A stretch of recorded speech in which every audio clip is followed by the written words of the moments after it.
Good morning, everyone.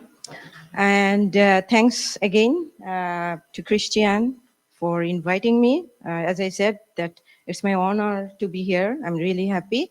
And also thank you for joining and, listening my talk. So today, based on our conversation, like with Christian, I decided to bring something at high level just to give you an overview of what I do in my lab, what is my thought around 5G along this line of adopting AI.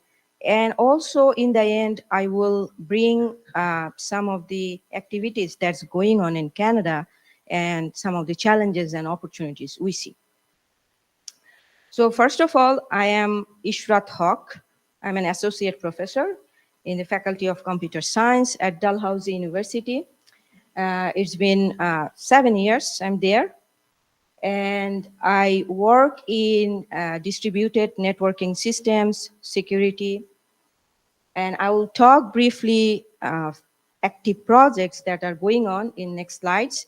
But today I put together all my thoughts and ideas under this title, what to expect when developing AI-driven 5G technologies. Okay. So I lead a research lab that I founded in Dalhousie. It's called Programmable and Intelligent Networking, or PINET. Okay. What I do in PINET lab, let me see if this is a better view. Yeah. So what I do in PINET lab, as I said, mostly focusing on distributed and networking system security. And these are the four active projects going on in my lab right now. The first one is programmable systems, because as I was mentioning yesterday, my main expertise is network programmability, SDN, NFP, virtualization, those stuff. I really love to, develop systems and then deploy them, test them. Under that, there are multiple projects. One of them is focusing on security. So we are the one first developed IoT device fingerprinting system called POIR.io. And this system is for a smart home security. So basically, you can deploy this system at ISP's premise, to support a number of smart home applications, appliances across a neighborhood, and you can do it in line rate. So this is one very interesting, and we're the one first developed these systems. Later on, we developed another system called Spotlight. This is just got accepted in Connext. This is, again, using network programmability. We developed a solution for advanced persistence threat. Other projects under this network programmabilities are to boost AI applications performance using network programmability, for example, P4 Howler. All of these papers you can find in my Google Scholar. Feel free to check, and feel free to reach out to me if you want to share any thoughts or ideas. The next one is system for AI and big data. So in this project, basically, we try to develop systems to support AI and big data. So we started with developing a system, I would say a tool, basically, to efficiently process, let's say, streaming data. For example, streaming data or streaming applications are being used in many applications, for example, in Uber, in online banking for fraud detection, for like some military applications. And this system is really complex. It has basically different components: producer, consumer, broker. So this system, it's not easy to actually configure and test. So what we did is we have developed a tool that you can actually use to deploy your streaming application, test its performance, and then if you are happy, then go for the next phase of real deployment. So that's, and under this system for AI and big data, I also focus on sustainability of, like, let's say, large language models, both in data center and edge. So, okay, what are the knobs to basically fine tune energy consumption without degrading your performance, right? And then how it actually gonna be happening both in data center level and in the edge, because two are different environment. In data center, for example, you don't need to worry about resources, whereas in the edge, we are talking about limited resources. So we need to, let's say, compress like the models and then deploy. So we are working on that. The next one is AI for 5G, 6G cellular networks. I have two projects under there. I'm pretty sure you want to actually listen that part. I'll go there, don't worry. One is basically using AI to do like anomaly prediction, root cause analysis at the high level. The other one is at the system level. As I said, that I like system. So over there, we recently started exploring the opportunities in ORAN-based deployment and how we can actually deploy DApps, real application, whose time requirement is less than 10 milliseconds. So how to do that? So these are the two projects. I'll talk about those. And finally, another one is just, a smart security, smart home security solution without using network programmability. So these are the projects. Why I emphasized that slide, because as I said yesterday, I'm looking to hire PhD students on both on security and network programmability. So just that's why I try to emphasize on that part to just show that, what's going on.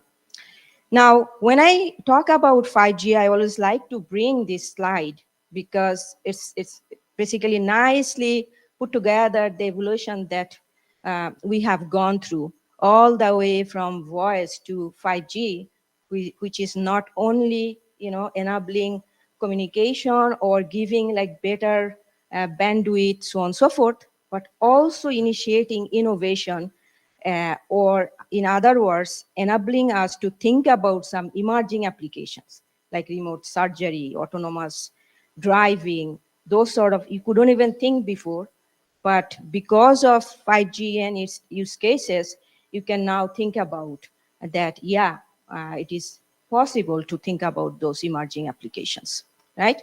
So I want to next bring some of the milestones that are happening in 5G domain. So 2015, 3GPP starts developing the standards for 5G. And the next one is the ORAN Alliance that happened because they wanted to segregate the architecture because it's a complex one.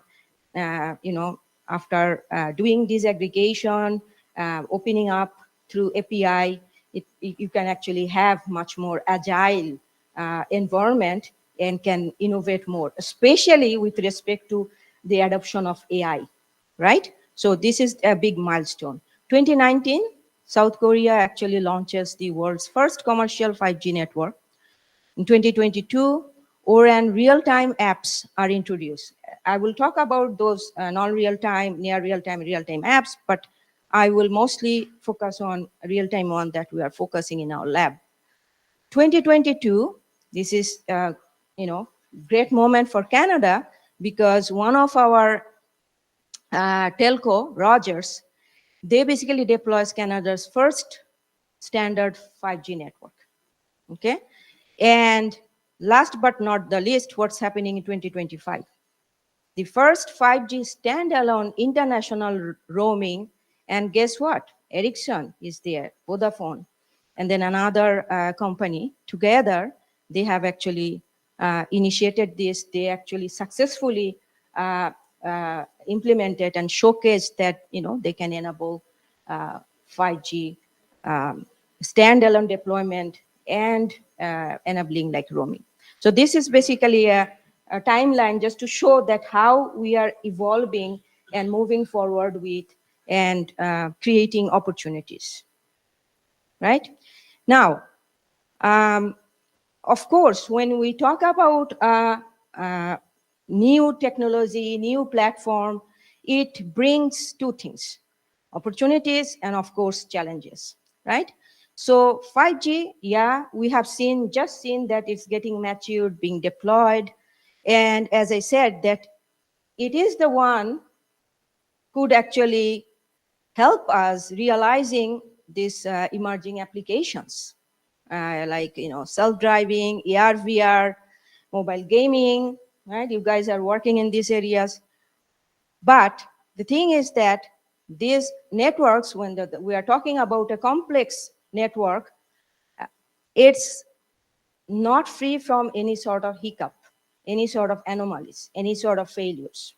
And if that happens, of course, there is a consequence, especially if you are talking about critical applications, right? Like, autonomous vehicle or some patient monitoring. So definitely it has to be reliable. Yeah, ultra reliable, low latency use case is there, but you need to make sure that you can actually achieve that, right? So that's the basically, like, yeah, opportunity is there, but challenge in terms of, like, complexity, in terms of requirement is there. Now, in this context, can we think about learning-based solution? And the answer is yes, why not? Why? Because we are talking about complex architecture and we're talking about exponential traffic growth.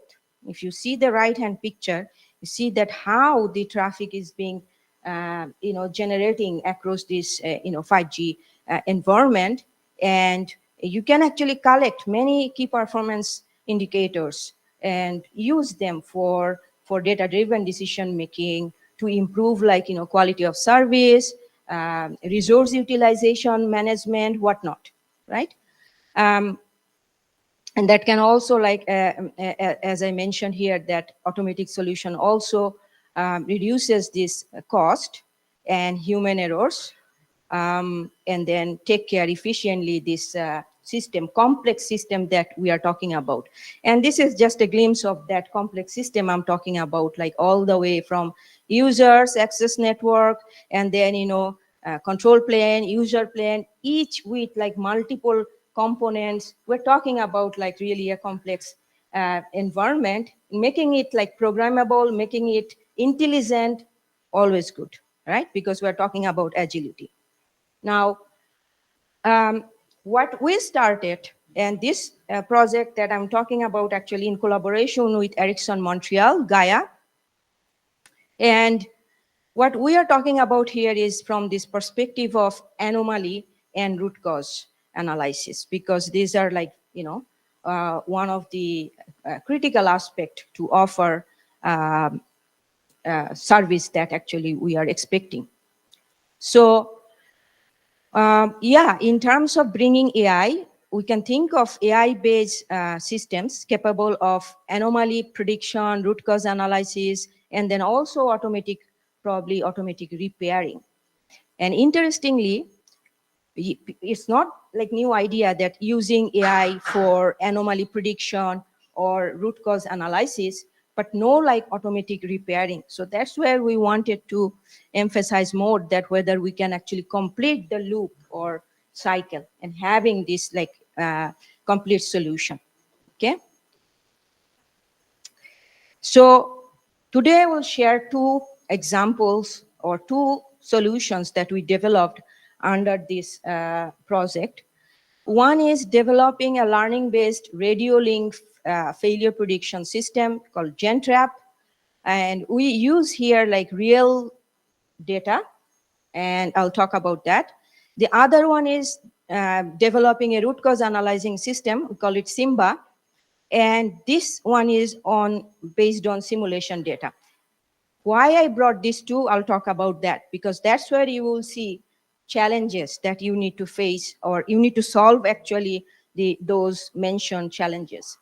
So I'm not gonna actually spend time. It's just, I brought like, 5G RAN because that's where we developed that system. But like one thing I want to mention is that GenTrap, that is based on real data, is considering both like weather data and radio KPI. because apparently, based on, of course, some um, uh, investigation, weather has an impact on communication, particularly if it's radio-based communication. And some providers, this data set that I'm talking about is from a Turkish provider called Turkcell, and they use basically also radio communication between base station, which is not unusual, because usually we see that it's like, could be like, let's say, optical fiber based communication, but there are also options. And in that case, basically, there would be some sort of impact of weather and how it gonna actually impact any sort of ongoing applications in terms of experiencing failure, how we can predict that, fix it. So that's the thing actually we focused here. So I will just jump into this and then talk more about this problem. So the problem is, again, we are focusing on radio access network on RAN. And the focus here is that, okay, if base stations, they communicate over radio link, and if there are surrounding weather stations, then they can suffer from some sort of failure. And of course, that's gonna impact critical applications. Is it possible to actually predict that failure, let's say in the cycle of next 12 hours or 24 hours, and pass this information or alert to providers so that they can take some measure? Okay, so that was the problem. And this data set, as I said, we got from that Turkish providers. It's actually open source data, and we use those to develop our solution. What we did here is that we developed GNN, graph neural network, and transformer based model to predict failure. Again, this is a novel design, first time we did. And this is the architect. I'm not gonna talk about that, don't worry.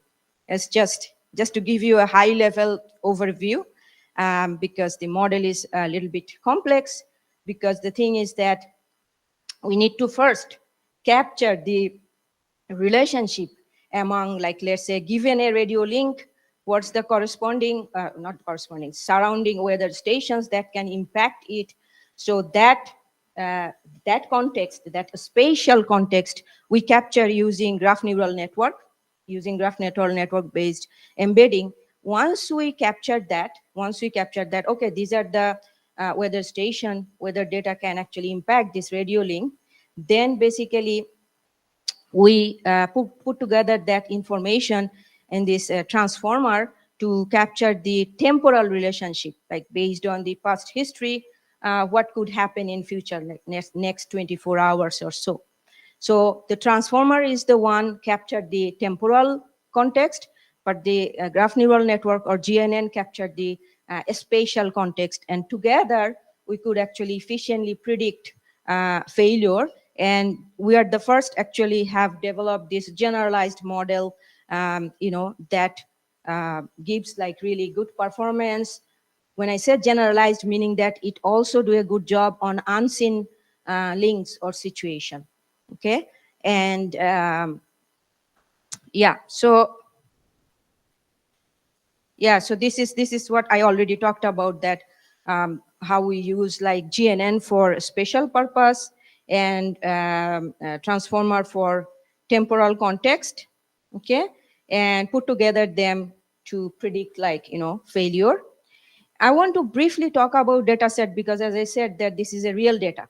Okay, and you can find it in our paper. We pointed that it's really complex, but like huge volume of data. So really good for actually AI. And that's why I brought it, so that you can actually consider that for your work. Okay. So let me just put together the entire context.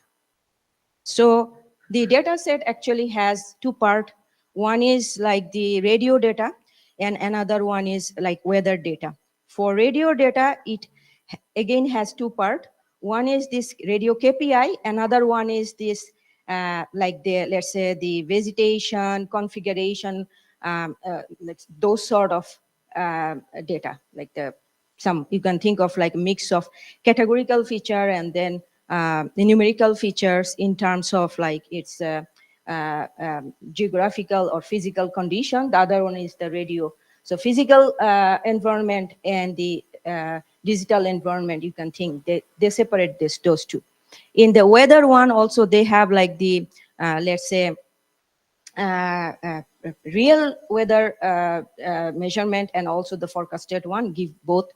And we use all of those information and process them to do this failure prediction.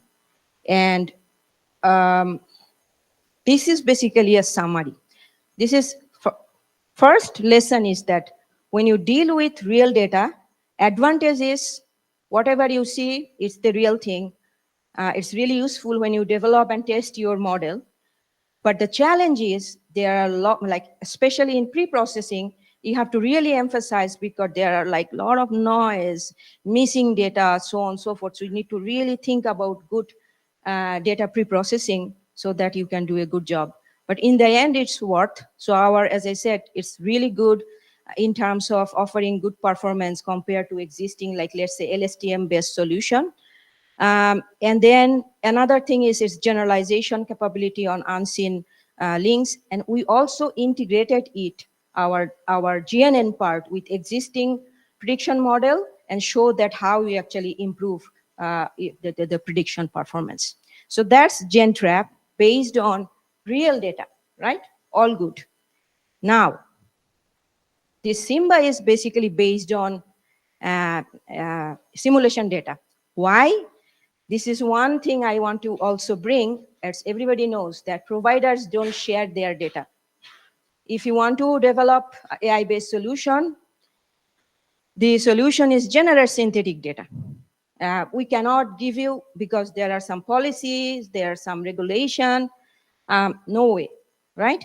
So then the other one that I just talked about, it was open source, we could use, but for this root cause analysis, as I said, that this is with Ericsson, we had to actually go through this hassle of like how to generate data.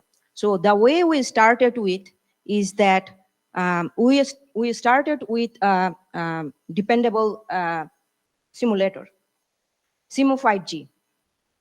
You may say that why not, because NS3 has this 5G LENA, right? You may say that why not that one? The reason was that the time when we worked on this project didn't have support for handover, which we needed. So we were looking for, okay, which simulator we could use. We ended up SIMU 5G because of all the features that we were looking for. But the problem is it was not calibrated following 3GPP guideline. Okay, so we had to go through that process of 3GPP guideline to calibrate based on like KPIs that is suggested and show that our calibration matches with the reference values or results, like the baseline. And once that is done, then we started collecting this data from this simulator, different KPIs to do like root cause analysis in 5G RAN. So that's the story behind this model, Simba. We use same GNN transformer based model because we found it's effective. Of course, we had to modify to be applicable here. And then develop like another model. I'm not going to talk about that, but I will talk about this evaluation part because we used this Chicago downtown deployment data. This is again real data. And then also our simulated data that talked about, we use both.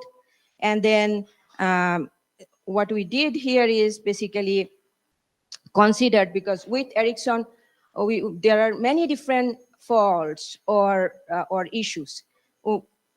Yes, if we can solve all of them, fantastic. But we started with the most common ones, the ones that Ericsson was interested in. And those were these three: too late handover, inter-cell or system interference, and excessive power reduction. These three. They were interested on those three. And then we implemented those to generate the corresponding data from our simulator. And then once that is done, then basically we applied our GNN transformer model and did like this prediction. And then again, we did a good job. So those two, as I said, that, using AI, solving some problem in 5G domain, right? But the next one I will talk about like this ORAN perspective, like Open RAN perspective, because it natively actually supports AI adoption, right? So since I am a system person, I always like to, deploy something and then see the result. So once we are done with those two, then I was like, yeah, we can keep working on those, but let's see what I can do in this domain. And it turned out that in terms of deploying applications, still a lot of opportunities are out there. And that is the reason why I brought this here today. So first of all, as I said, that ORAN natively integrates AI to optimize and manage network operations. And you can actually deploy this in mainly currently in these two aspects, okay? So we're talking about RAN intelligent controller where you can actually deploy these applications, right? Close to like user because of this response time that we're talking about. Right now, I'm pretty sure you heard about non-real-time one, which we call like RAPs, right? So far from GNB. And the other one is like near real-time XApps close to GNB, right? You probably heard about those. Let me just go a little bit closer so that I can read these things. So under non-real-time, you can see that policies, models, slicing, those, and the timeline is basically more than 1,000, milliseconds. And the next, like the real-time one, user session management, like load balancing, handover, and medium access management, like scheduling. Those are actually under this near real-time one we are talking about at the scale of like 100. But yeah, so what we are interested in the last part, where we are talking about things that are basically less than 10 milliseconds. For example, radio management, and other one is like this modulation, so on so forth. So IQ sample. This is something I wanted to bring. That when we're talking about all these applications, the last one, this real-time one, this is basically in 2022, Northeastern research group. I don't know whether you heard Professor Tommaso Melodia's name.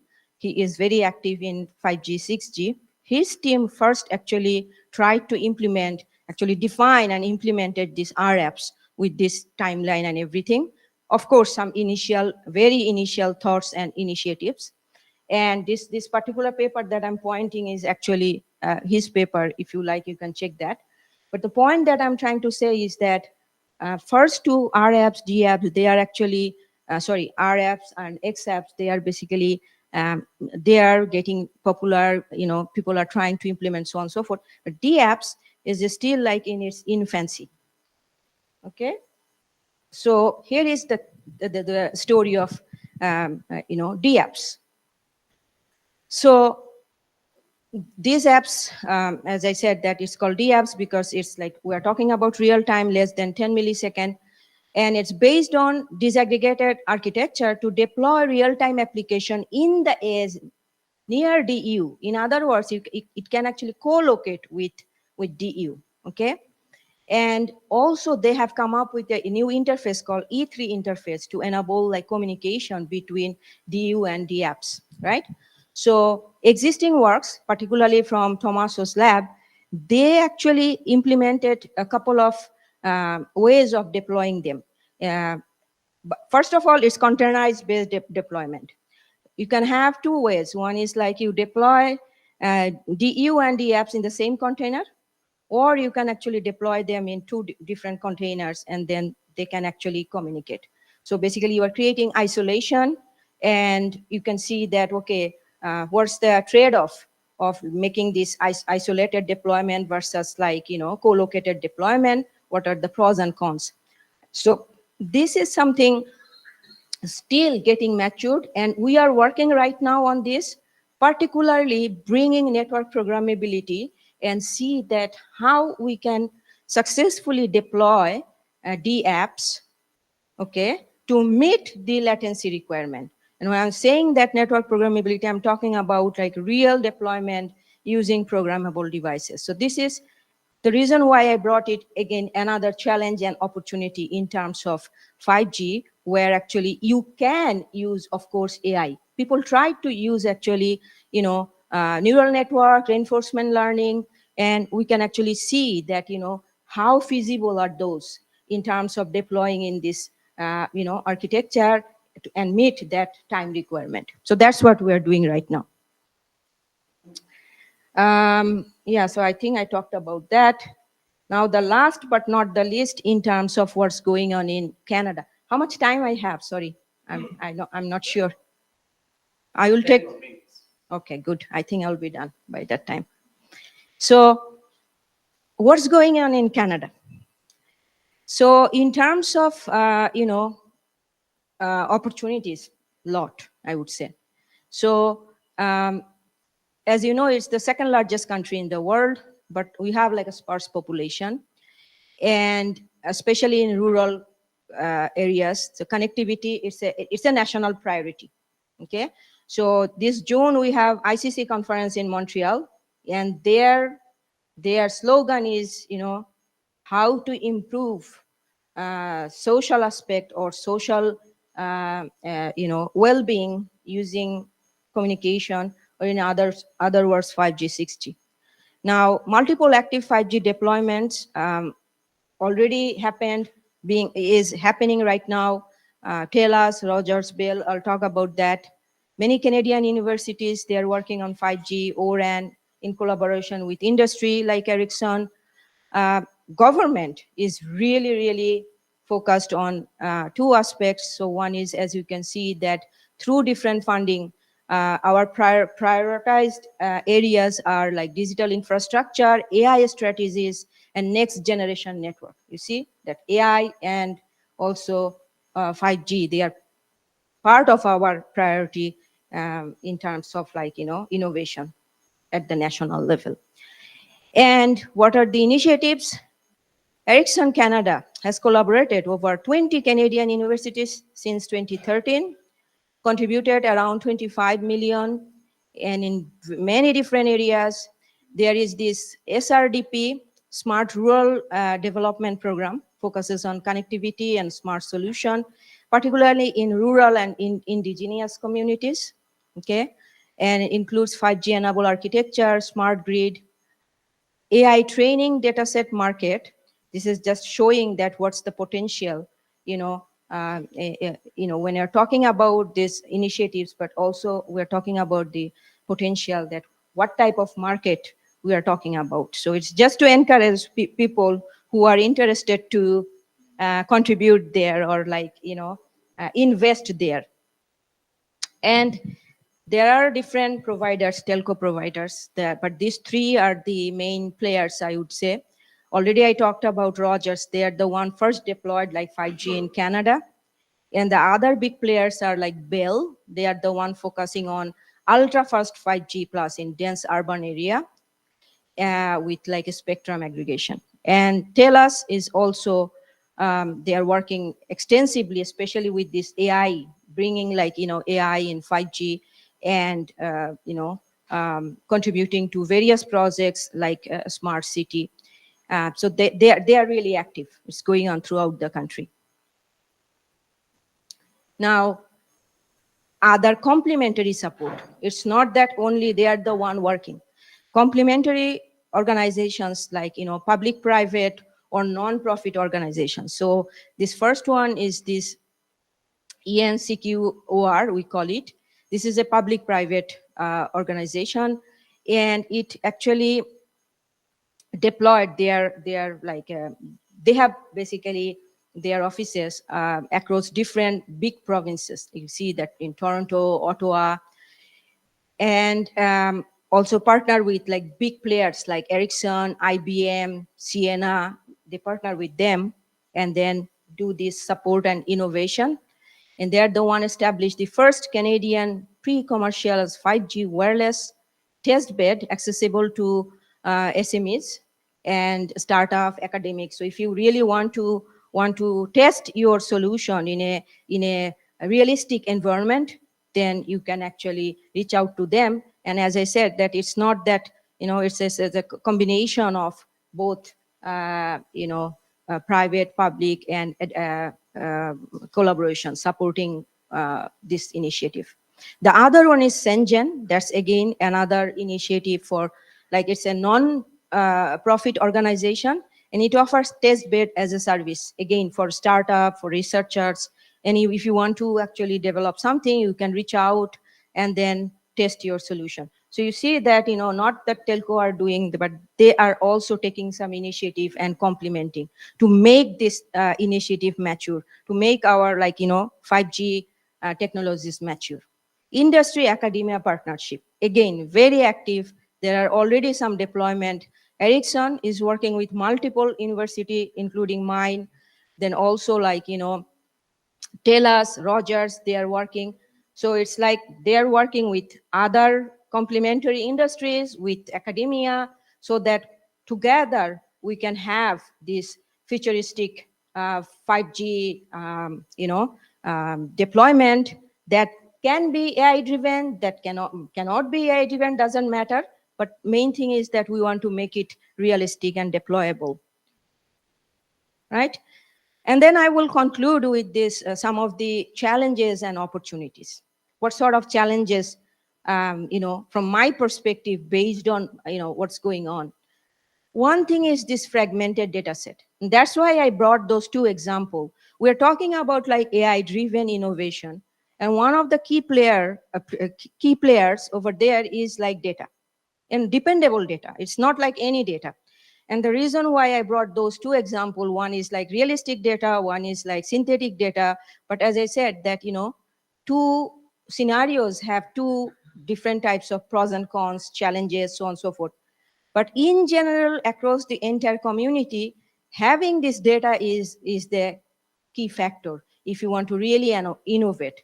So one question is basically how all of us together, like, let's say Ericsson, academia, and then other industries can actually come together to solve this problem so that there can be more innovation. Of course, they need to comply with their policy laws and etc. But this is something we need to solve, right?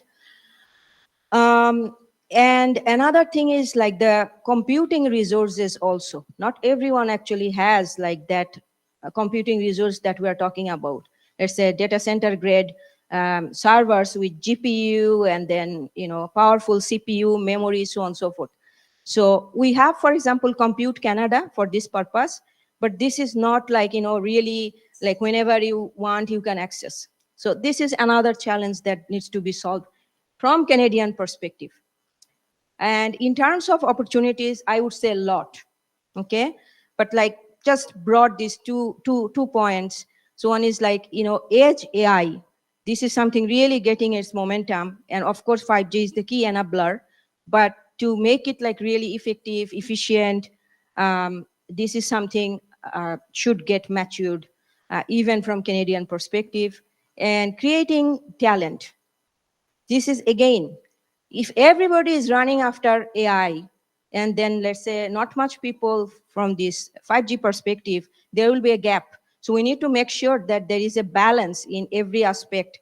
And then we have like, future talent pipeline to actually keep moving and going on. So yeah, so these are the, some challenges and opportunities I feel. And finally, the takeaway message from this entire talk is basically 5G is really growing rapidly, but it requires more collaboration and innovation to get the best out of it. AI integration is a key enabler. in futuristic 5G, 6G, for sure. But again, for that, you need to solve some of the issues which I mentioned, for example, data. Real-time applications deployment in open 5G networks need further deep investigation. It's still in its infancy. A lot of opportunity. And finally, I would say that Canada has taken multiple initiatives to lead this 5G, 6G domain. In fact, it's one of the key priorities in our national level, agenda. So yeah, with that, I will complete. Thank you very much.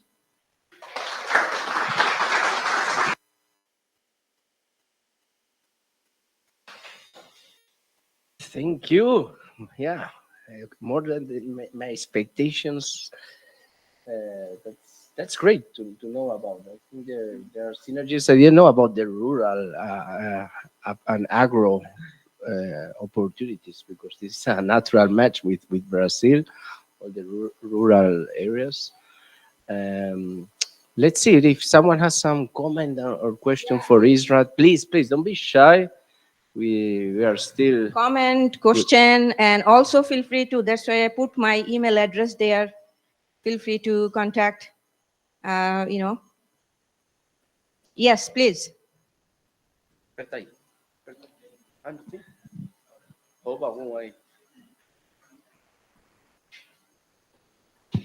Thank you for your presentation. I was looking into your challenges and opportunities, and we are working on some. Are you familiar with federated learning and distributed machine learning? Okay. Yes.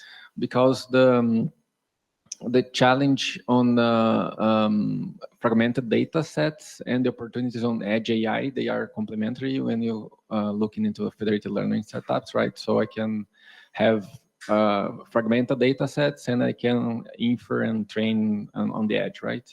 Yes.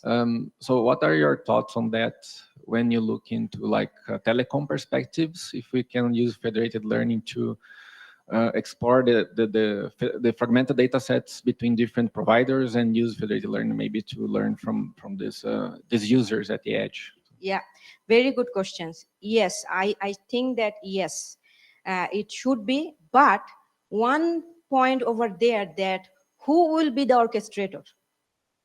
Because let's say in Canada, we are talking about TELUS, Bell, and then Rogers. Then they can have their own data set. And let's say we develop a distributed federated learning-based system. We can use differential privacy to offer better privacy. That's different issue. But one thing is that who will be the orchestrator and coordinating among them to facilitate this deployment. So yes, this is definitely a good point, and I think that definitely people are actually thinking along that line. But there are again some challenges to resolve in terms of like following our national level laws and policy, how to actually come up with this orchestration requirement, because then only you can successfully realize across the entire, like if you are talking about multi-parties, multi-vendor system. If it is one particular vendor, then the problem gets much more simpler, because then all you need to do is basically wherever your data source is, basically create different data source. And then these days there are this distributed federated learning where you don't even need to, basically you can just in a distributed fashion you can actually learn and then start deploying your learning based solution. And as I said, differential privacy is also getting very popular. So that can be done if it's like within one particular organization. But if it's across, then the one that I mentioned. Yes. Yeah. Thank you very much. Yes. Okay. Yeah. Hello. One more. Very nice presentation. Thank you. One thing that called my attention, it's not a technical question, but we have plenty of students here. We were students many years ago, and we do this exercise. We try to teach them how to do some research and publish papers, this conference, all these things. But one thing for me that is clear from your presentation, that your research is considering the characteristics of Canada, the constraints that you have in there. And it seems like part of the production, if not all the production, looks to the problems that we have inside the country. So I would like that you comment a little bit, if you have this in mind, in what is the proportion in exploratory research and research that we can actually see deployed in the country, how it works in Canada, and if you have some feedback in this direction to us. So let me just try to restate your question. So first of all, um, like the technical solution that I talked about, that has nothing to do with like Canada, but like the perspective that I talked about in the end, it is basically based on Christian's, request that, okay, can I bring my perspective in terms of like sharing what's going on in Canadian environment, right? But is your question is basically that how those sort of things are applicable in Brazilian context, or can you please clarify that part?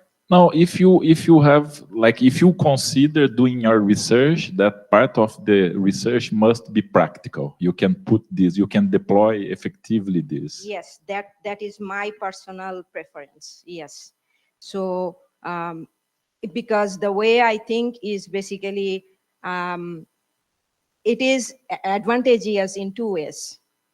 One is for the students, because once the student, because this during your grad studies, this is what I tell to my students, that the grad studies is your investment time. You invest and you see the outcome later on. And from my side, my goal is that I train them in such a way that they are actually successful after their graduation, right? Many times I have seen, not only in Canada, pretty much everywhere, when they're working on something, they have a huge gap between the realistic thing and the, academia. I remember one student once tell me that, oh, I thought academia is only pen and paper. And I was like, no. If you thought that, you are wrong. Academia should, the research, the way we should do, we should actually reduce the gap between academia and industry. Of course, we cannot do industry level production. That is not possible. But at least if we can do some proof of concept and students get like hands-on experience. So this morning, I want to share this good news. This morning I got up, I got message from one of my recently graduated students saying that, hey, Prof, I just got offer letter from Cisco. And this guy worked on the system level using C, Python. And in this job market, when it's like crazy, and against one position, there are maybe like 500 applications, he got like interview and then offer. Why? Because this is, again, my observation in Canada. I don't know about Brazil. Because of this AI hype, many people are running after that. CS people, non-CS people, in various ways, various capabilities, right? So the competition over there is really high. It's getting saturated. But on the other hand, the system side, people are like, oh, this thing is boring. Oh, system, who cares? Nothing is basically, it's not boring. Actually, if one is not there, other is useless. I'm not going to say that application, AI application is like, not. This is the driving force. So my point is basically what I'm trying to say, that the reason why I emphasize on the system side, real thing, is for twofold, as I said, so that my students are ready for the next step. And I am happy because I don't just say that my solution is pen and paper. I can then confidently tell that what I have developed is realistic. It's in the proof of concept is there. You can explore, you can extend, you can try to go for production level. I don't know that, but like, so that's the mindset I have. Yeah, that's my. I think that's an excellent message and conclusion, because this is the spirit of smartness. This has been also the spirit of my own research group, and all our students, they get good offers, and so And we intend to build more and more proof of concepts. You can see the demos. We'll have the lab. We like our hands getting dirty. We like systems. So I think this, but very quick, because otherwise. From the point of view of the rural environment that you mentioned, is there any incentive from the government to install antennas on that region? Because from the telecom operator business point of view, they are not interested on that. Yes. So you Yeah. mentioned this rural thing. So are you talking about NTN, no terrestrial networking? Yes. And if there is like a incentive from the Canadian government to say, oh, go there and I will try to help you, because in Brazil we don't have that so far, so the farmers are alone. I see. So yes, that's a very good point. Yes, I don't know the exact details of incentives, but it's really, really encouraging. And then we have various ways of supporting funds if somebody actually takes these incentives, like as a small organization or like, providers, so on and so forth. There are also different research projects going on in this thing, like NTN, for example, you mentioned. Yeah, it's going on there. Okay, thank you everyone, and hope to see you around. Yeah.